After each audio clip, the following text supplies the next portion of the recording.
भावनात्मक रूप से कमजोर आदमी का लोग हमेशा फायदा उठाते रहते हैं। हम सब ने देखा होगा अपने आसपास। जो भी इंसान नर्म दिल का होता है, यानी कि भावनात्मक रूप से करुणावान होता है, वो अपनी करुणावश दूसरों की सहायता तो कर देता है, लेकिन बदले में उसे हमेशा धोखा ही मिलता है। तो क्या एक इंसान को भावनात्मक नहीं होना चाहिए?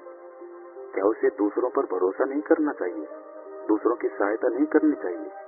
क्या करुणावान और संवेदनशील होना कोई गुनाह है, कोई गलती है?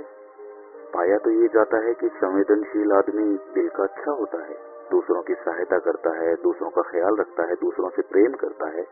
प्रेम भी तो एक संवेदना ही है, वो भी तो भावना का ही रूप है। तो क्या प्रेम करना भी गलत हो जाता है? और ये तो आप सबको पता होगा कि प्रेम तो आध्यात्मिक साधना का एक बहुत महत्वपूर्ण कदम है। तो किस प्रकार एक इंसान समाज में संवेदनशील, करुणावान और दयालु यानी कि एक अच्छा आदमी बनकर रह सकता है, ताकि लोग उसका फायदा भी ना उठा पाएं और वो अपने मन की अच्छाई, अपने मन की कोमलता, करुणा सब कुछ बरकरार भी रख सके। आज की कहानी के माध्यम से आपको कुछ ऐसे तरीके पता चलेंगे जिससे आप धोखा खाने से खुद को बचा सकते हैं। एक बार एक युवा लड़का जंगल के पेड़ों पर मुक्के मार रहा था। वो बड़े जोर जोर से मुक्के मार रहा था। वो अपने मन का गुस्सा निकालने की कोशिश कर रहा था। शायद उसको किसी ने धोखा दिया था या उसके साथ कुछ बहुत बुरा हुआ था जिससे वो बहुत परेशान था। उसे कहीं भी शांति नहीं मिल रही थी। वो लगातार उस पेड़ पर मुक्के मार रहा था जिससे उसकी उंगलियां लहूलुहान हो चुकी थी। उसी जंगल में एक शीतल पानी का झरना था। वहां पर एक भिक्षु रोज संध्या समय स्नान करने आया करते थे। ये उनका नित्य का नियम था। आज जब वो भिक्षु इस रास्ते से स्नान करने के लिए उस जंगल में आया तो उसने उस लड़के की हालत देखी। वो जोर जोर से चीख रहा था, रो रहा था और लगातार मुक्के मारे जा रहा था। उस लड़के के आसपास भी कोई मौजूद नहीं था। इससे उस भिक्षु को उस युवक की चिंता होने लगी। उसने सोचा कि कहीं मैं इसे ऐसे ही छोड़ दूं और कहीं ये आत्महत्या कर ले तो। ऐसे विचार आने के बाद भी भिक्षु ने कुछ नहीं बोला और वो लगातार उस युवक की तरफ देखे जा रहा था। भिक्षु एकदम चुपचाप खड़ा हुआ था। उसने उस युवक से कुछ भी नहीं बोला, कुछ भी नहीं कहा, बस वो उसको लगातार देखता रहा। कुछ देर तक तो उस युवक ने उस भिक्षु को नजरअंदाज किया, लेकिन कुछ देर बाद उसे अजीब सा लगने लगा। उसने सोचा कि ना तो ये मुझे रोक रहा है और ना ही कुछ कह रहा है, ये तो बस देखे जा रहा है। इसका क्या मतलब है? बड़ा अजीब आदमी है। ऐसे ही विचार उस लड़के के मन में उठने लगे थे। जब कुछ देर बाद भी वो भिक्षु कुछ नहीं बोला तो लड़के ने अचानक से उससे पूछा कि महाशय, आप अपने रास्ते क्यों नहीं चले जाते? आपको क्या मतलब, आप खड़े हुए मुझे देख क्यों रहे हैं? भिक्षु ने बड़े शांत स्वर में कहा कि मैं तुम्हें रोक नहीं रहा हूँ, तुमसे कुछ कह नहीं रहा हूँ, तो मुझसे तुम्हें क्या परेशानी है? मेरी ही तरह ये पेड़ पौधे, ये पक्षी, ये सब तो तुम्हें देख ही रहे हैं। जब इनसे तुम्हें कोई परेशानी नहीं है तो मुझसे क्यों परेशानी है? ये सुनकर वो लड़का जोर से चीख कर बोला कि मुझे सबसे परेशानी है, मैं सबसे नफरत करता हूँ, यहाँ सब धोखेबाज गद्दार होते हैं, कोई किसी का नहीं होता इस दुनिया में। और इस तरह बोलते बोलते वो फूट फूट कर रोने लगा। वो रोए जा रहा था और भिक्षु उसे देखे जा रहा था। वो उसे चुप करने की कोशिश भी नहीं कर रहा था। ये बात तो उस लड़के को और ज्यादा अजीब लगी। अब रोना छोड़कर उस लड़के ने सीधे खड़े होकर उस भिक्षु से कहा, बड़े अजीब आदमी हैं आप। आपके सामने कोई इंसान रो रहा है, दुखी है, परेशान है और आप उसे चुप भी नहीं कर सकते। आपके मन में बिल्कुल भी संवेदना नहीं है। बड़े अजीब और कठोर हृदय साधु हैं आप। आपको अपने साधु होने पे खेद होना चाहिए। और ऐसी ही ना जाने क्या क्या जली कटी बातें वो युवक उस भिक्षु को सुनाने लगा। कुछ देर बाद जब युवक की सारी भड़ास निकल चुकी थी तब भिक्षु ने बड़े ही शांत स्वर में कहा कि आज मैं तुम्हें कंधा दे सकता हूँ, तुम्हारे आंसू पहुँच सकता हूँ, लेकिन इससे तुम्हारी समस्या का समाधान नहीं होगा। कुछ देर के लिए तुम्हारा मन बहल जाएगा, बस उसके बाद वही जिंदगी, वही लोग जो तुम्हें आज कंधा देने के लिए भी तुम्हारे पास नहीं है। फिर से तुम उसी जिंदगी में लौट जाओगे। कोई तुम्हें धोखा देगा, कोई तुम्हारा फायदा उठाएगा और तुम अपने मन को ऐसी ही तकलीफ पहुंचाते रहोगे। तो आंसू पहुंचने की बजाय तुम्हें मुझसे कुछ ज्ञान की बातें लेनी चाहिए जिससे तुम्हें जीवन में कोई भी धोखा ना दे सके, तुम्हारी अच्छाई का कोई भी फायदा ना उठा सके। याद रखना, आंसू पहुंचने वाले तो तुम्हें बहुत मिल जाएंगे, लेकिन ज्ञान और सही समझ देने वाला कभी कभी कोई इंसान मिलता है। भिक्षु ने उसे बताया कि मैं पास ही के झरने पर स्नान करने के लिए जा रहा हूँ, बड़ा ही शीतल पानी है वहाँ का। अगर तुम चाहो तो तुम भी मेरे साथ चल सकते हो। यहाँ पर अकेले परेशान होने से अच्छा है कि तुम झरने के शीतल पानी में स्नान करो, जिससे तुम्हारा दिमाग, तुम्हारा मन मस्तिष्क और तुम्हारा शरीर सब कुछ पवित्र हो जाए। ये सुनकर वो लड़का उस भिक्षु के पीछे पीछे हो लिया। जंगल के बीचों बीच रास्ता झरने की तरफ जाता था। जंगल में सन्नाटा छाया हुआ था। उनके पैरों तले सूखे पत्तों के चरमराने की आवाज पूरे जंगल में गूंज रही थी। आज पूर्णिमा की रात थी और आसमान में चांद अपनी उजली रोशनी उस जंगल में फेंक रहा था। उस रोशनी में दोनों उस झरने की तरफ बढ़ते चले जा रहे थे।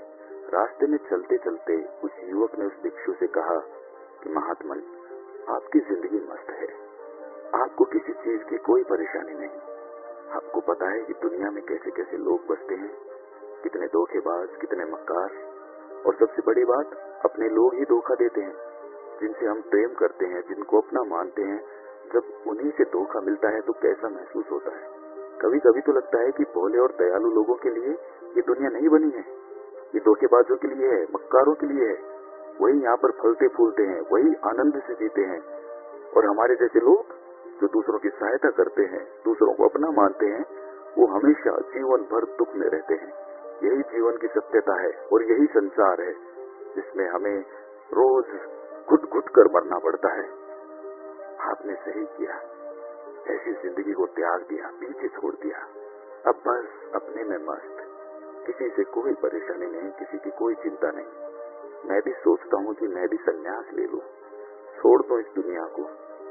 ये सुनकर उस भिक्षु ने कहा कि तुम्हें क्या लगता है, सन्यासी जीवन बहुत आसान होता है?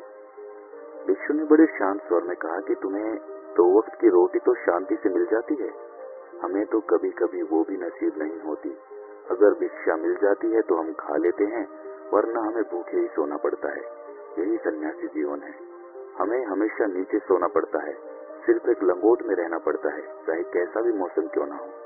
तो ये सब तुम्हें आसान लगता है तो तुम भी सन्यासी बन जाओ।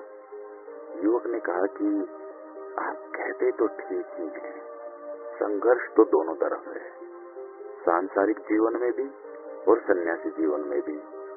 वैसे सांसारिक जीवन भी अच्छा है, लेकिन तब तक जब तक घर परिवार में सुख शांति बनी रहे, हमें धोखा ना मिले, हमारे लोग हमारा फायदा ना उठाएं, हमसे झूठ ना बोले, हमें धोखा ना दे, तब तो जीने का आनंद होता है, वरना तो जीवन नर्क हो जाता है।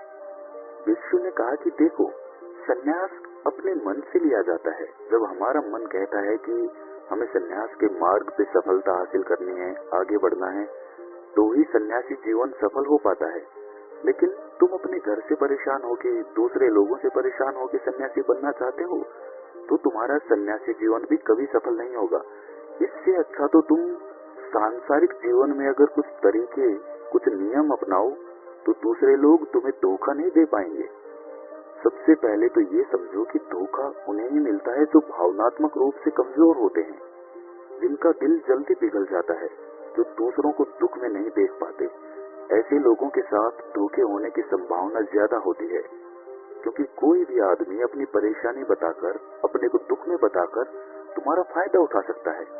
क्या पता वो झूठ बोल रहा हो, वो दुखी होने का अभिनय कर रहा हो, लेकिन आपको तो सच ही लगेगा, और उसके बाद कुछ समय बाद आपको पता चलता है कि आपके साथ धोखा हो गया, और उसके बाद आपका मन अंदर से टूट जाता है।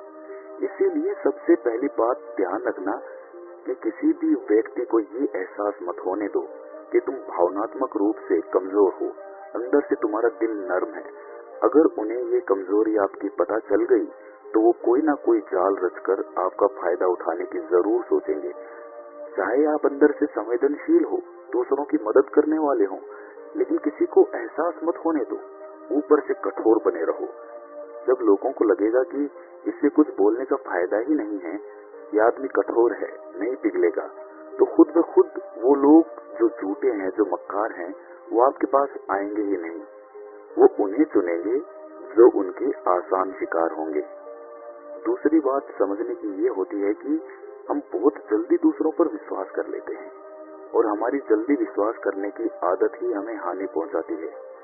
2 दिन तुम्हें किसी से मिले हुए नहीं होते और तुम एक दूसरे के हो जाते हो, एक दूसरे पर पूरा भरोसा करने लग जाते हो और यही भरोसा तीसरे दिन टूट भी जाता है और फिर तुम्हें धोखा मिलता है, फिर तुम परेशान होते हो। इसीलिए समय दो। किसी भी चीज को, किसी भी रिश्ते को आगे बढ़ाने के लिए समय की जरूरत होती है।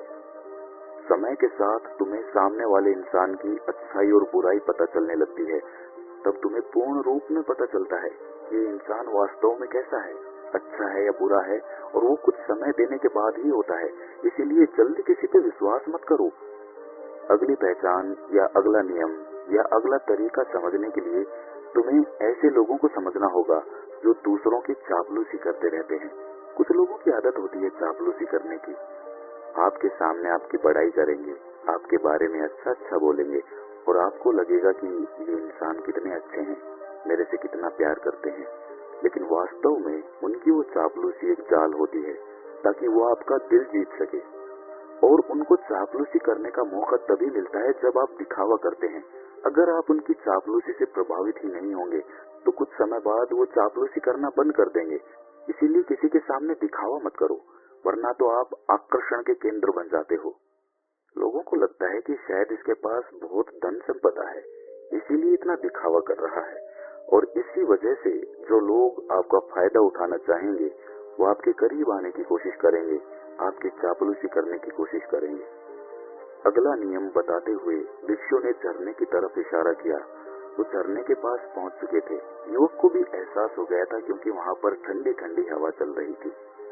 ढलान की तरफ जाते हुए भिक्षु ने कहा कि सांसारिक जीवन में एक बात समझने की ये होती है कि हम जिसकी सहायता कर रहे हैं, चाहे किसी भी रूप में, धन से, शारीरिक रूप से, या जिस भी अवस्था में हम किसी की सहायता कर रहे हैं, तो हमें ये ख्याल रखना चाहिए कि सामने वाला वापस कभी भविष्य में हमारी सहायता करने योग्य भी है कि नहीं है।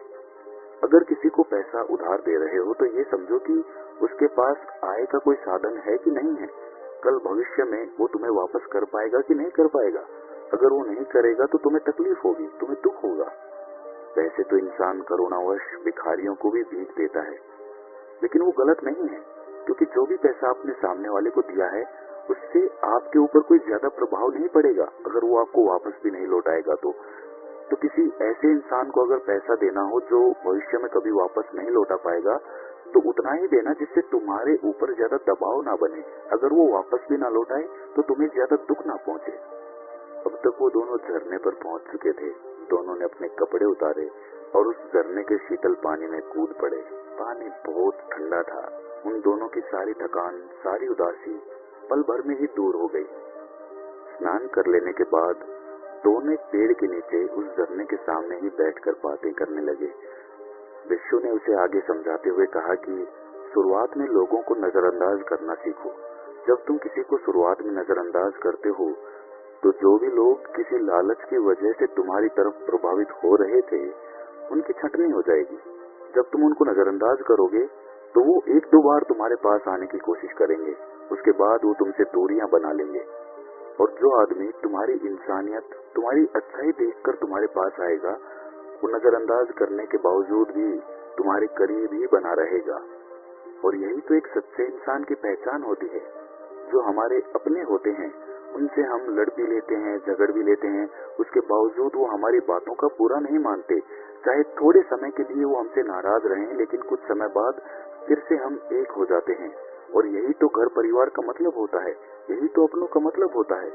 इसीलिए शुरुआत में अनजान लोगों को नजरअंदाज करना सीखो, इग्नोर करना सीखो, ताकि धोखेबाज और मक्कार लोग तुम्हारे करीब ही ना पाएं।